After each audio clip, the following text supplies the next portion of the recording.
हेर दाजु, तिम्रो जग्गा बिकाउने बेलामा मसँग आएर मेउ मेउ गर्यौ, मेरो व्यवहार भनेको क्लियर छ दाजु। हेर, भलै म दले हुँ कामले, तर मेरो व्यवहार क्लियर छ। तिम्रो जग्गा बिक्री भयो, ग्राहक राम्रो भयो, मैले पाउने 5% कहीँ जानु भएन। बस दाजु, मसँग धेरै ल्याङल्याङ नगर।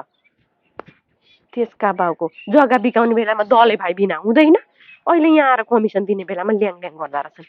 तिनीहरूका बाउको मुले केही गरे हुँदैन हो, पसामा भाग्यमा नलेखेपछि नि मुला।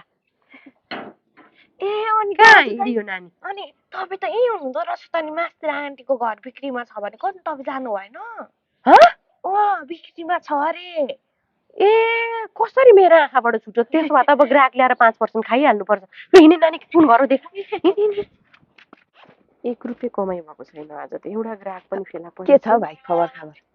म त त्यो घर हेर्नुभयो साँच्ची दिदी तपाईँले? हेरेँ नि, त्यो घर त मलाई साह्रै मन पर्यो।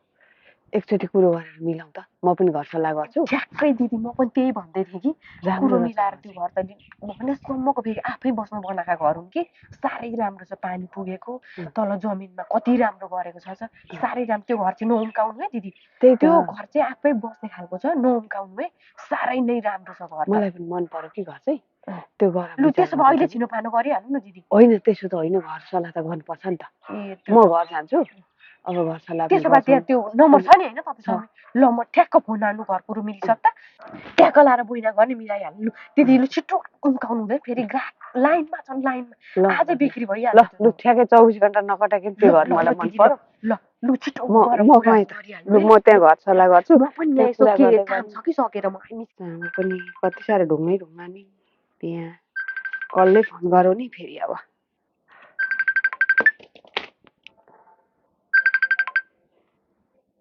हेलो दिदी, के हो जग्गा किन्ने कुरो? म दले भाइ के दिदी, दले भाइ।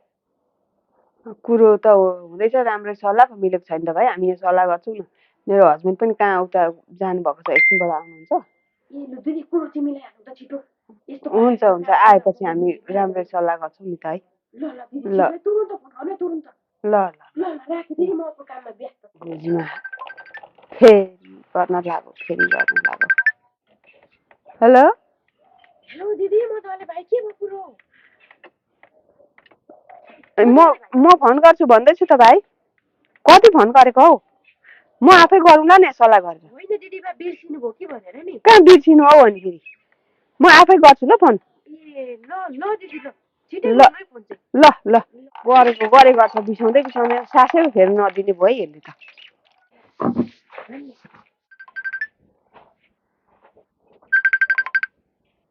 ए भाइ, तिमीले वाक्क लगाइसक्यौ हो, बिसाउँदौ नि त। तिम्रो अर्थ काम छैन कि क्या हो?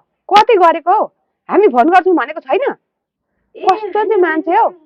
होइन बिर्सिनु भयो कि भनेर नि दिदी। अचम्मै पो गरेर छ नि त हौ।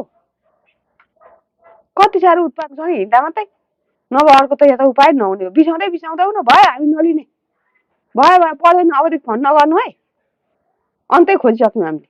हक्कै पो लायो है यसले त। कति गरेको दिक्क पो लाउँदो रहेछ त, बिसाउँदै रहेछ। तेरिका हो, किस्मतमा नभएको बेला त भाँडाभित्र पसेको मासु पनि चिप्लिन्छ भन्दै हो रहेछ। मरे बुढी फेरि अर्कैतिर, अब अर्कै जग्गा किन्ने भयो त्यसले।